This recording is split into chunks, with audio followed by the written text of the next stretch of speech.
Bonjour, l'objectif de cette vidéo est de connaître la méthode pour comparer deux grandeurs en sciences physiques.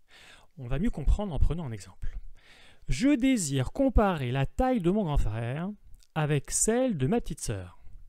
Mon grand frère a une taille de 2 mètres et ma petite sœur mesure 80 cm. Alors comparer ces deux valeurs revient à répondre à la question « Mon grand frère est combien de fois plus grand que ma petite sœur ?» Donc pour répondre à la question, dans un premier temps, il faut faire en sorte que les unités soient les mêmes, sinon on est amené à faire une conversion. C'est le cas ici.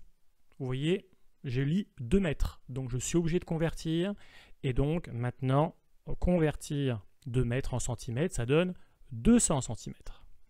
Ensuite, on identifie la longueur la plus grande.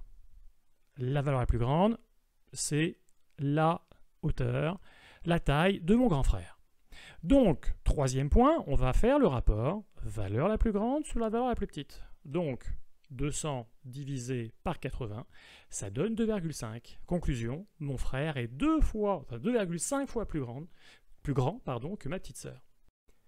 Un autre exemple, je désire comparer le rayon d'un atome, tracé en violet, avec le rayon de son noyau, tracé en rouge. Les unités sont les mêmes, je n'ai pas de conversion à faire. On identifie la valeur la plus grande, alors entre 10 puissance moins 15 mètres et 10 puissance moins 10 mètres, j'imagine que vous avez trouvé, la valeur la plus grande est 10 puissance moins 10 mètres, et on calcule le rapport de la valeur la plus grande par la valeur la plus petite. Donc on va diviser 10 puissance moins 10 mètres par 10 puissance moins 15 mètres. Et on trouve un rapport de 10 puissance 5. En d'autres termes, le rayon de l'atome est 100 000 fois plus grand que celui de son noyau. Alors vous aurez remarqué que le modèle de l'atome que je vous présente est bien loin de respecter les échelles. Si vous comparez les deux rayons sur la diapo, le plus grand n'est même pas 10 fois plus grand que le plus petit. Alors je vous rappelle quand même que si on devait respecter les échelles, il serait impossible de placer le noyau et les électrons sur un même schéma sur son cahier.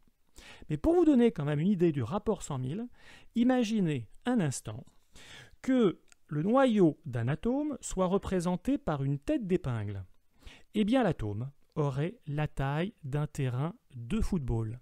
Et oui, 100 mètres, la longueur du terrain de football est 100 000 fois plus grand que la dimension de notre tête d'épingle 1 mm.